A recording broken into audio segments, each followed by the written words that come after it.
What is going on, everybody? So today I'm going to take you guys to an aquarium, a marine land aquarium that is been set up for a bit now. But the reason why I wanted to show you guys this tank was because of the fact that it's probably the more affordable option for people who want a larger aquarium. There's water boxes, Red Seas, and things like that. This is more of an affordable option, so I kind of wanted to run through that with you guys real quick. But first, we're here at an install right now. We're installing a Red Sea tank, and I wanted to show you guys kind of, so you can get the sense of what the difference is between your options when you're looking to buy a reef aquarium. So here we are on the install, Red Sea 750 G2. Tommy's been working hard, and here is the scape, which it's kind of, we're going with a broken reef theme, right? More natural look. Yeah. How you feel about it so far? I think it's awesome. You think it's awesome? Yeah, so you got this is the rock upon which the coral was growing. Big hurricane came, snapped it off. You got the other piece over here. This right here coming out. This is just to support this while that dries. So this is just a nice little ledge right there. But we're in the process. We just put the sand in. We use 3 different types of sand, and we're about to pump in right now, which is probably gonna be a bit cloudy, but we're just finishing epoxying everything, making sure everything is secured. You always want to epoxy your rock. You always want to glue it up. You don't want to just throw it in there. You want to make sure it's secured. So you always want to make sure your rocks are secure. We're gonna have a lot of flow in this tank, and this tank is gonna be mostly zoas, right? So softy dominated tank, but we'll probably sneak some other cool stuff in here because this tank is just really, really gonna be badass. Language. Oh, geez. And we got Hydra 32s running on it. Yep, so I'm gonna pump in right now. Pumping in full blast. Got a lot of water to fill this aquarium up, plus the sump. Tank's filled up, a little cloudy because of the sand, needs to clear up a little bit, but we'll keep you posted on how this tank does once it clears up and the progression of it all. Tommy's gonna stay here and finish doing what's left. And dot some T's, cross some I's. Well said, perfectly said. I am really excited about this aquarium. The more new tanks we do, the better I feel about it, because it's us from the beginning, and we have full control over everything that goes into that tank. And this is a beautiful aquarium. I'm really liking the scape. Let me know down in the comments what you guys think of the scape. But we're gonna go ahead to the other customer's house, and I'm gonna give you guys a rundown of that tank. All right, so I wanted to share this 125-gallon marine land aquarium. Very simple setup, nothing too crazy here, but this tank is a good size. I think it's about 72 inches from side to side. It's 125 gallons display. Pretty much kind of a freshwater equivalent, like same setup, but it's an affordable option if you want to keep a big saltwater aquarium. And if you go with like a Red Sea or a water box, you're gonna be paying, triple for the same size tank, maybe even more, which is crazy. So this is a more affordable option if you want a bigger tank. Now, it doesn't have all the fancy things that come with it, but it's nice, it's smooth. This is a stand that came with it. And again, it's big. And honestly, I had a tank pretty much this exact same tank.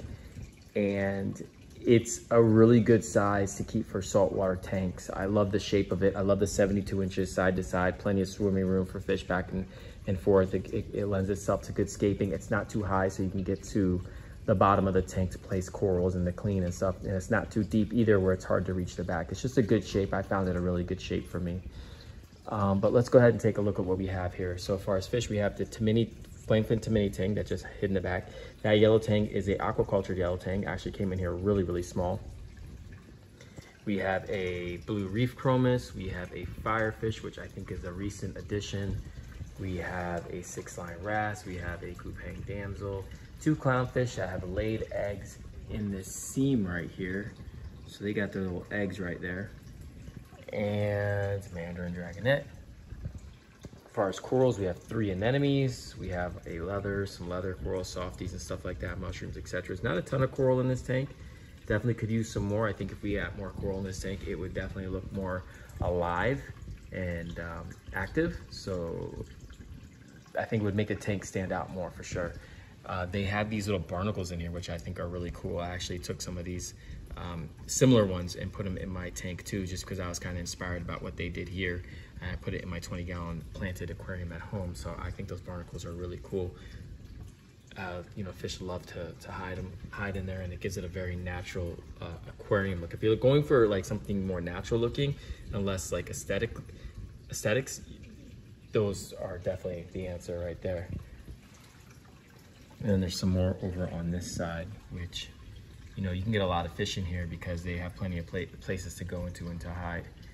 And this is Carib Sea rock, but it's not purple. I think this has been used rock, so this was used before. That's why it's not purple, and it was probably, you know, bleached or, you know, put in acid and stuff, so which probably took care of some of that purple. But it's the Carib Sea. You can see the arches. You can recognize that. Comes with some good shapes. There's a Tonga branch up there.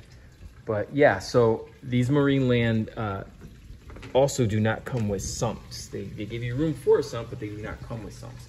That is a sump that is under there. That is one that the customer got himself. So you got to fix that into the price when looking at these tanks. They do not come with sumps. They add a lot of room under here for stuff though. That's plenty of room. I mean, that's 72 inches, you know, that you could use half of that for just a sump alone, and then the rest for electric and for topping off and stuff like that. You can see the clownfish eggs right here in the silicone. They lay these eggs probably, I mean, non-stop pretty much. They're constantly laying eggs. Every time I come here, there's a new batch. And they stay up in this corner protecting them, fanning them, keeping them oxygenated. Unfortunately, they probably don't survive because as soon as they go to the next level, the fish eat them. So the only way for these eggs to survive is if we were to siphon them out and set up a tank for them. As far as LEDs, we have this strip right here, which seems to be doing just fine for the soft corals, but I don't think it would be enough for anything like far as SPS or anything like that. But LPS, softies, it should be fine. You know, lower light corals, it should be fine. The anemones seem to be doing just fine with it also. And because this is a 6-foot tank, it can get pretty pricey trying to fit enough lights on this tank to be able to like cover it. Like, I mean, you think if you did Hydra 32s or something like that, which are like over close to $500 a light, I think, you would need multiple. You probably would need 4 of those. That's insane. So like, it's when you have a tank like this, it's really hard to get it to get it lit. And even primes, if you went with primes that are cheaper, you're still going to need multiple primes on this. So they went with something that was a little bit more affordable, that had a lot of spread too. But you have to keep in mind that you're probably not going to be able to keep some of the corals that you want to keep. My suggestion would be, you know, plan for the lighting. You save a little bit of money on the tank, but plan for the lighting definitely, because the lighting is probably one of the most expensive things when having an aquarium. All right, so there you have it, both options right there. Let me know what you guys think. I mean, I want a Red Sea personally. They're expensive, so I'm just gonna, you know, hopefully one day I can get the tank that I want. But that's the rundown, so thank you so much for watching. I'll see you on the next one.